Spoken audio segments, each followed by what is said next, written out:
তাহলে তুমি এগুলো কেটে দাও।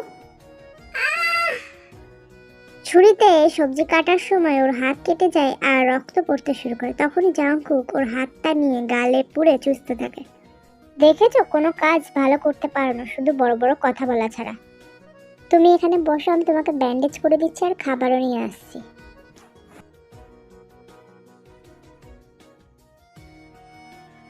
সবাই খাওয়া দাওয়া করছে কিন্তু তে চুপ করে বসে আছে। তখনই জাংকুকের দিদুন তেকে জিজ্ঞাসা করলো, কি হলো মা, খাচ্ছ না কেন? রান্না তো খুব সুন্দর হয়েছে। আসলে আমার হাতটা। ও আর কিছু বলার আগেই জাংকুক ওর গালে ভাত পুড়ে দেয়। সরি সরি, আমি ভুলে গেছিলাম যে তোমার হাতে ব্যথা, তুমি খেতে পারবে না। হ্যাঁ হ্যাঁ করো, আমি তোমাকে খাইয়ে দিচ্ছি। ও কিছুটা খেয়ে উঠে কাঁদতে কাঁদতে ছুটে রুমে চলে যায়। তোমরা খাও, আমি দেখছি। জাংকুক রুমে গিয়ে দেখলো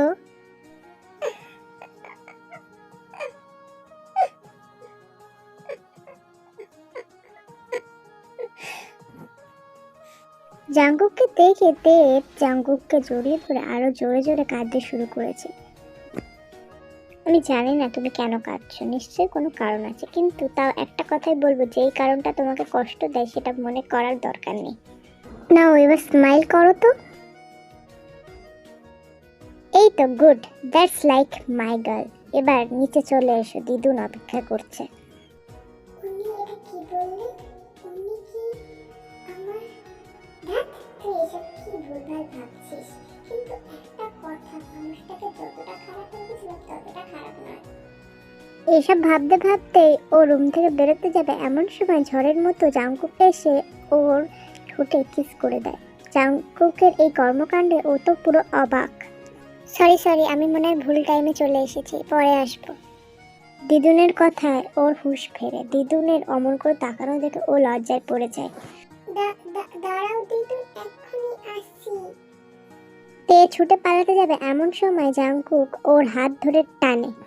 দিদুন তুমি যাও, ও আসছে। জাংকুকের দিদুন তো জাংকুকের এইসব কাণ্ড কারখানা দেখে হাসতে হাসতে চলে গেলেন। এইসব আপনি কি করছেন? কি বাই এনি চান্স আপনি আমাকে এই একদম ভুলভাল ধারণা মাথায় আনবেন না, আমার ওটার করার পেছনে কারণ আছে। কারণ? কি কারণ? আমি যখন নিচে যাচ্ছিলাম তখন আমি শুনতে পেলাম যে দিদুন সুগাকে বলছিলেন উনি ডাকে দেখতে আসবেন আমি তোমার কিভাবে মন ভালো করি, আর তাই আগে তো তুমি জানো। আমি কোথায় ভাবলাম, ধূর, সবে জল ঢেলে দিল। বুঝেছি, কিন্তু এখন আমি দিদুনকে মুখ দেখাবো কি করে? দেখো, আমি ম্যাচ দেখবো, রিমোট দাও। না না না, আমি এখন কোরিয়ান ড্রামা দেখবো, আমি রিমোট দেবো না।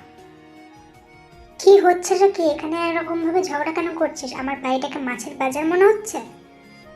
জাঙ্গুকের ধমক শুনে দুজনে চুপ হয়ে যায়, কিন্তু কিছুক্ষণ পর আবার ঝগড়া শুরু করে দেয়। উফ, এদের কিছু বলাই বেকার। সুগা, আমার রাতে শুটিং আছে, আমি বেরোবো, তুই গাড়ি বার করতে বল। এত রাতে আমি যাই তোর সাথে? না না, তোর যাবার দরকার নেই, একটা শর্ট দিতে হবে, আমি তাড়াতাড়ি চলে আসবো, তুই ওর খেয়াল রাখ। কি, আমি ঠিক শুনলাম? উনি আমার খেয়াল রাখার কথা বলছেন? বলছি কি সুগা, দিদুন কোথায়? দিদুনের খাওয়া হয়ে গেছে, দিদুন ঘুমিয়ে পড়েছেন।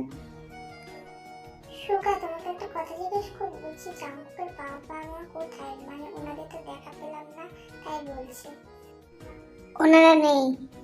ও আচ্ছা, ওনারও মা বাবা নেই, সো স্যাড, ভগবান ওনাদের। এই না না, ওনারা বেঁচে আছেন, আমার বলার মানে ছিল ওনারা এখানে থাকেন না, জাঙ্কুকের সাথে ওনাদের সম্পর্ক ভালো নেই। কিন্তু এমনটা কেন? কারণ জাঙ্কুক ছোট। এক মিনিট, জাঙ্কুক ফোন করেছে। বলছি কি, জাঙ্কুক বললো আমাদের খেয়ে নিতে, তো তুমিও খেয়ে নাও, চলো। না সুগা, তুমি খাও, আমি পরে খেয়ে নেব। সুগা খেয়ে শুতে চলে যায়। কখন আসবে জাঙ্কুক? 11টা বেজে গেল, একবার আমি দেখে কল করি। হ্যালো, তুই কি করছিস? এই তো শুয়ে আছি। তার আগে এটা বল, আজকের দিনটা কেমন কাটলো তোর? ওর ফ্রেন্ডকে সবটা বললো কি ঘটেছে আজ। কি বললি তুই? জাঙ্কুক তোকে কিস করেছে? এই শোন না রে, তখন তোর কেমন লাগছিল, আর তুই এখন রাত জেগে ওর জন্য বসে আছিস, কিন্তু কেন? জানি না রে কেন, কিন্তু আমার ওনার জন্য আপনার করতে ভালো লাগছে। এই উনি মনে হয় চলে এসেছেন, এখন রাখ, তোর সাথে পরে কথা বলবো।